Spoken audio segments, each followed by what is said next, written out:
स्वास्थ्य मंत्रालय, गृह मंत्रालय की अहम प्रेस कॉन्फ्रेंस शुरू हो चुकी है। सीधे रुक करते हैं और आज जारी कर दी जाएगी। विदेश मंत्रालय के दूतावास और उच्च आयोग ऐसे व्यथित भारतीय नागरिकों की सूची तैयार कर रहे हैं। ये सुविधा पेमेंट बेसिस पर उपलब्ध कराई जाएगी। हवाई यात्रा के लिए नॉन शेड्यूल्ड कमर्शियल फ्लाइट्स का इंतजाम किया जा रहा है। ये यात्राएं फेज्ड मैनर में 7 मई से प्रारंभ होंगी। फ्लाइट लेने से पहले यात्रियों की स्क्रीनिंग की जाएगी। केवल एसिम्प्टोमेटिक ट्रैवलर्स को ही यात्रा की अनुमति होगी। यात्रा के दौरान सभी यात्रियों को स्वास्थ्य मंत्रालय और सिविल एविएशन मंत्रालय द्वारा जारी किए गए प्रोटोकॉल्स जैसे हेल्थ प्रोटोकॉल्स आदि का पालन करना होगा। गंतव्य पर पहुंचकर सभी को आरोग्य सेतु ऐप पर रजिस्टर करना होगा। सभी की मेडिकल जांच की जाएगी।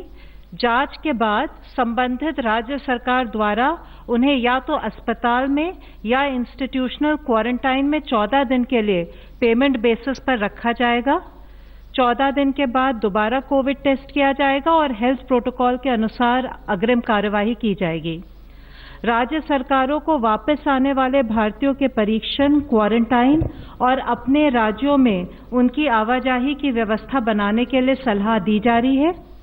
विदेश मंत्रालय और सिविल एविएशन मंत्रालय शीघ्र ही इसके बारे में विस्तृत जानकारी वेबसाइट द्वारा साझा करेंगे। भारतीय रेल ने प्रवासी श्रमिकों के लिए अभी तक 62 स्पेशल ट्रेन्स चलाई हैं और लगभग 70,000 यात्री इस सुविधा का उपयोग कर रहे हैं।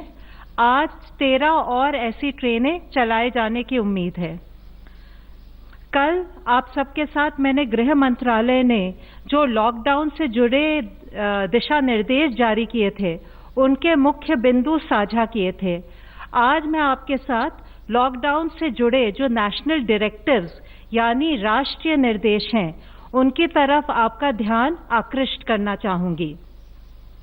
सार्वजनिक स्थानों के लिए जो हमने निर्देश जारी किए हैं उसमें सबसे पहले यही है कि सभी को फेस कवर यानी फेस मास्क लगाना अनिवार्य है। सार्वजनिक स्थानों पर सबको 2 गज की दूरी बनाए रखना जरूरी है। सार्वजनिक स्थानों पर थूकना दंडनीय अपराध है। इन स्थानों पर शराब, पान, गुटखा, तंबाकू इत्यादि का सेवन करना वर्जित है। दुकानों पर सोशल डिस्टेंसिंग के नियमों का पालन किया जाना अनिवार्य है। दुकान पर एक समय में 5 से अधिक व्यक्ति नहीं हो सकते। किसी भी संगठन या ऑर्गेनाइजेशन को 5 या 5 से अधिक लोगों को एक स्थान पर इकट्ठा करने की अनुमति नहीं है। विवाह संबंधी समारोह में 50 व्यक्तियों से अधिक के शामिल होने पर रोक है। इन समारोह में भी सोशल डिस्टेंसिंग के नियमों का पालन करना आवश्यक है। इसी प्रकार अंतिम संस्कार में भी सोशल डिस्टेंसिंग के नियमों का पालन करते हुए 20 व्यक्तियों से अधिक शामिल नहीं हो सकते। अब मैं आपके साथ कार्यस्थलों के लिए जारी राष्ट्रीय निर्देशों को फिर से साझा करना चाहूंगी।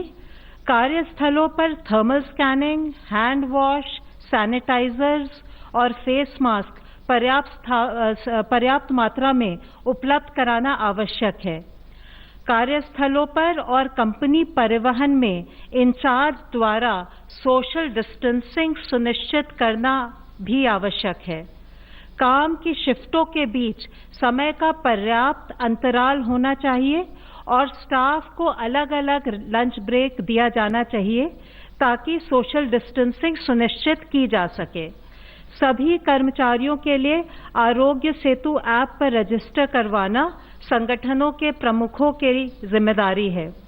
कार्यस्थलों को समय समय पर खासकर शिफ्ट्स के बीच में सैनिटाइज किया जाना भी जरूरी है। सभी कार्यस्थलों पर कोविड-19 का उपचार करने वाले निकटवर्ती अस्पतालों की सूची उपलब्ध होनी चाहिए। क्वारंटाइन के लिए भी स्थान चिन्हित करके रखना चाहिए। बड़ी बैठकें यानी फिजिकल मीटिंग्स को अवॉइड करना चाहिए।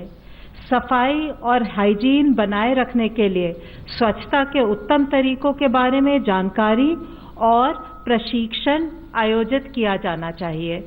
आशा है इन सब के अनुपालन से हम कोविड-19 की चेन को तोड़ पाएंगे। धन्यवाद। धन्यवाद। अब मैं रिक्वेस्ट करता हूं हेल्थ मिनिस्ट्री रिप्रेजेंटेटिव से प्लीज। अगर हम पिछले 24 घंटे में देखें तो पाते हैं कि 1020 पेशेंट्स क्योर हो चुके हैं, जिससे हमारी टोटल क्योर लोगों की संख्या बढ़कर अब 12,726 हो गई है, जिसके कारण हमारा टोटल रिकवरी रेट बढ़कर अभी 27.41 हो चुका है। Total 32,138 cases active medical supervision में हैं। पिछले 24 घंटे में 3,900 एडिशनल केसेस कंफर्म नोट किए गए हैं, जिसके कारण हमारी कुल कंफर्म केसेस की संख्या अब बढ़कर 46,433 हो चुकी है। पिछले 24 घंटे में भारत में कोविड-19 के कारण हुई डेथ्स में 195 केसेस का इंक्रीज नोट किया गया है, जिसके कारण कुल डेथ्स की संख्या अब बढ़कर 1,568 हो चुकी है। पिछले 24 घंटे में हमने कंफर्म केसेस और डेथ्स की संख्या में अब तक का हाईएस्ट इंक्रीज नोट किया है। हम एक इन्फेक्शियस डिजीज से डील कर रहे हैं, इसलिए timely reporting of cases and there management is very crucial.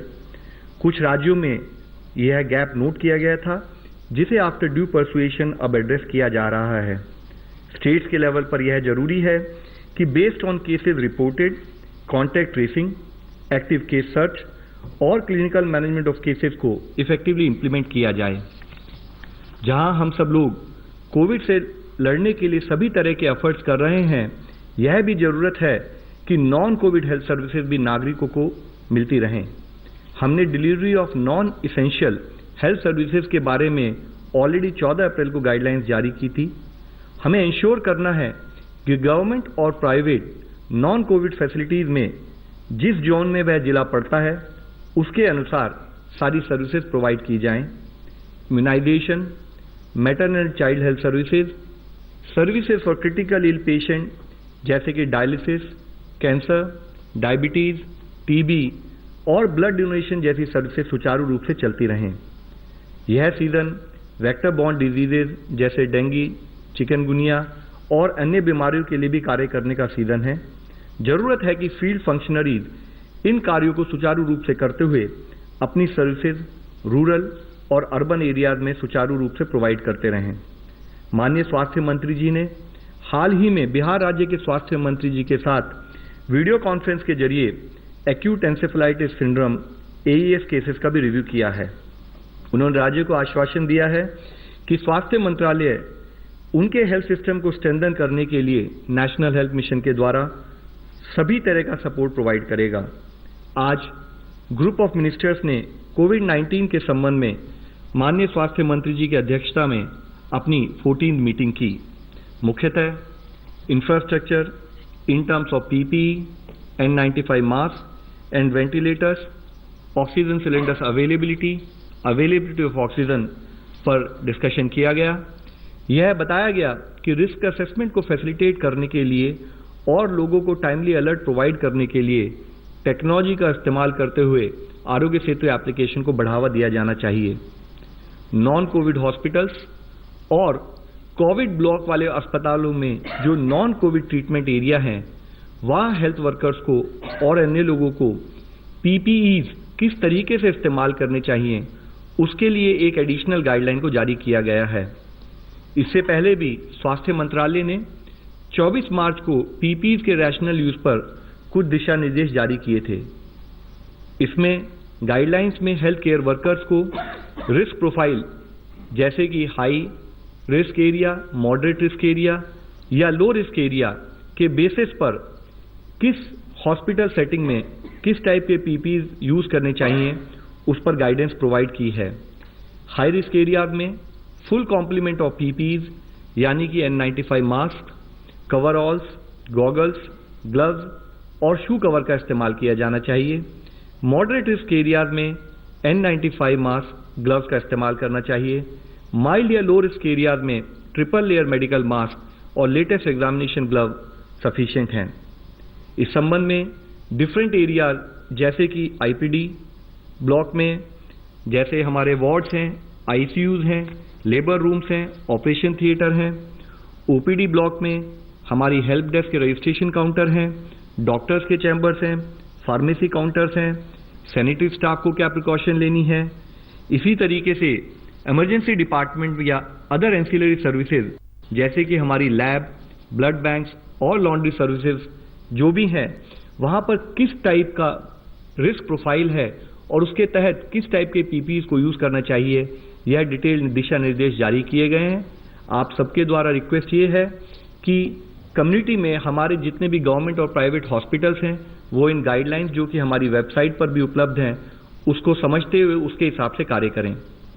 कोविड-19 दुनिया के अभी सभी देशों में फैल चुका है। इस लड़ाई में केस मैनेजमेंट के साथ साथ जब हम लॉकडाउन को रिलैक्स करते हैं तो यह लड़ाई हमें काफ़ी रिस्पॉन्सिबिलिटी के साथ लड़नी होगी।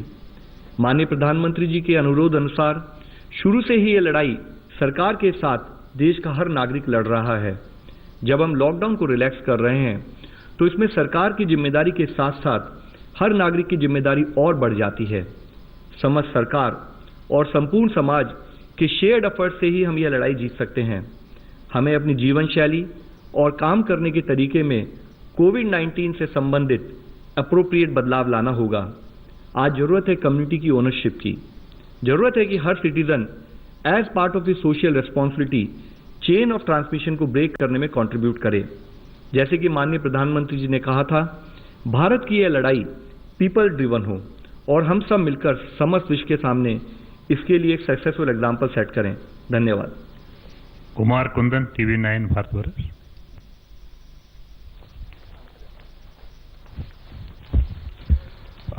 मेरा सवाल लव अग्रवाल सर से है। सर एक बात बताएं कि पिछले एक दिन की जो बात हो रही है उसमें सबसे ज़्यादा डेथ्स देखे गए हैं और कुछ अगर स्पेसिफिक राज्यों की बात करें तो वहाँ और भी ज़्यादा, मतलब मैं पश्चिम बंगाल और दूसरी जगह की बात कर रहा हूँ, क्या इसकी वजह लग रही है और क्या ये बहुत ज़्यादा फैल रहा है, कम्युनिटी की तरफ जा रहा है? सर जैसे मैंने आपको इससे पहले भी बताया है कि कुछ स्टेट से जब हमारे को केसेस टाइम पर रिपोर्ट नहीं हुए, डेथ रिपोर्ट नहीं हुई, तो हमने उनको परसुएड किया और उसके तहत ही केसेस रिपोर्ट हुए, जिसके कारण ही सडनली आप डेथ की संख्या में इंक्रीज आज नोट कर रहे हैं। लेकिन इसके साथ ही ये भी हम सबको समझना होगा कि जो हमारे कंटेनमेंट एफर्ट फील्ड में आज काम कर रहे हैं, जिस तरह से हमने स्टेट्स को और स्टेट्स के साथ साथ जिले के अधिकारियों को गाइड किया है कि वो जहां पर भी केसेस आए वहां कंटेनमेंट जोन बनाएं और स्पेशल टीम्स के जरिए हाउस टू हाउस सर्च करके उन केसेस को ट्रैक करें और उन केसेस को कंट्रोल करें। तो अभी इस सिचुएशन में बहुत जरूरी है कि इसी एफर्ट को हम उसी कंटिन्यूड विगर के साथ करते रहें। Mister Rubin Malayalam regarding rapid antibody test kits. You already we have already pre-ordered kits. What is the status of that, and will you further take up the rapid antibody test? Sir, rapid antibodies test issue had already been explained in greater detail by ICMR. They had already mentioned that they are examining the issue, and once they will get some better clarity on that, we will let you know. Online question. Despite grounding of lights and lockdown, our doubling rate has not changed dramatically. In such circumstances, how feasible is it to still trace each contact of a positive case? Will be there no testing in general community like some states are doing? So, as we discussed yesterday also, actually lockdown has yielded very positive results for the community. We started with a case doubling rate of 3.4, and as on today we have a case doubling rate of around 12, which means when the cases were doubling in 3.4 days, today we had case doubling at around 12 days. However, this momentum and this result has to be sustained, and parallelly it is equally important that whatever positive cases are found, each and every contact has to be traced. With respect to the point which is being asked in terms of testing in the general community, so we had already been highlighting in earlier times also that while we take up testing as per the protocol, and within that protocol it is defined that in containment zone and otherwise we actually take up SARI and allied surveillance in facilities also, which throws up very valuable data in terms of understanding with respect to how the cases are happening and what additional steps need to be taken in terms of management. Mr. Neelu Ranjan, Dainik Jagran.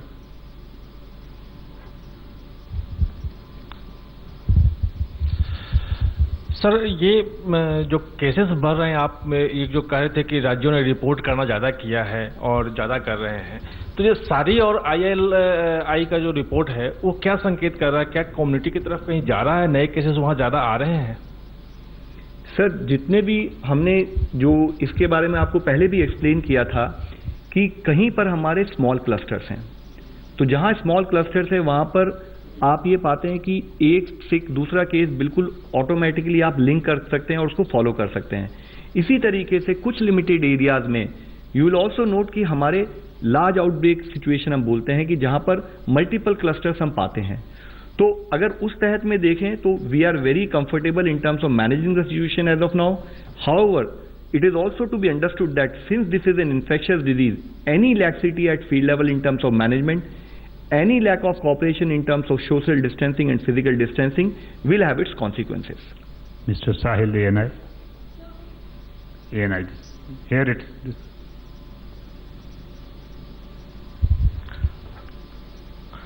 So my question is for Love, sir. So what is the update on the central team deputed to 20 districts to assist the state health department, and what has been the feedback? Thank you.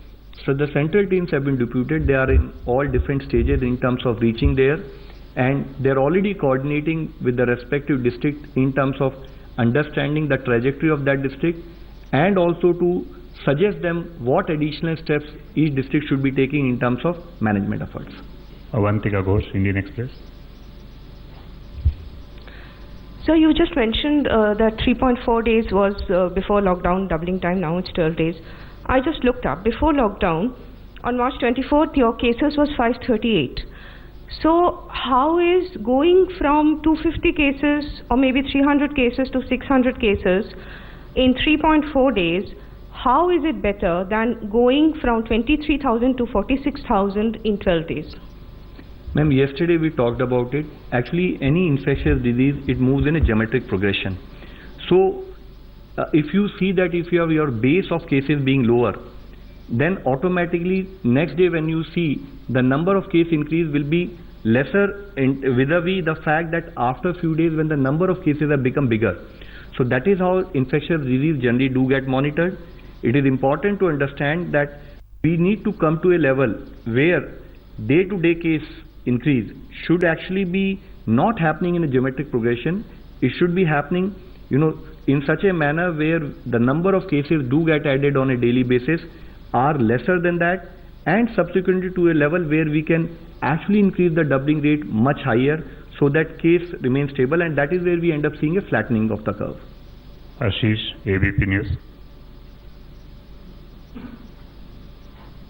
Sir मुझे उसी continuation में पूछना है जो कुंदन ने आपसे पूछा कि क्या आपको लगता है बंगाल से केसेस कम रिपोर्ट किए जा रहे हैं, जो स्पाइक हमने देखा सडनली वहाँ पर डेथ के नंबर्स को लेकर के, और क्या ज़रूरी है कि वेस्ट बंगाल का एडमिनिस्ट्रेशन इसको लेकर के और ज़्यादा ट्रांसपेरेंट हो? सर बहुत ज़रूरी है कि हम सब लोग मिलकर इन्फेक्शियस डिजीज़ मैनेजमेंट के पार्ट में ये इंश्योर करें कि टाइमली रिपोर्टिंग को हम फॉलो करें, टाइमली रिपोर्टिंग को फॉलो करते हुए फील्ड एक्शन भी लें। और जैसे मैंने इससे पहले भी आपको बताया, स्टेट गवर्नमेंट से कोऑर्डिनेट करके ये इंश्योर किया गया कि आइडेंटिफाई किया गया कि जो भी हमारी लेट रिपोर्टिंग हो उसको हम स्ट्रीमलाइन करें, और उसके तहत ही स्टेट गवर्नमेंट ने एडिशनल केसेस को हमें रिपोर्ट भी किया है। Last question Kamal Sandhu. So while rest of the countries are showing a downward trend now, India is showing one of the biggest spikes. And second, what do you attribute the biggest cause for a rise in number of deaths of COVID-19? Ma'am, we have actually today's whole discussion has been on the fact that in one or two locations larger cases of deaths have been reported.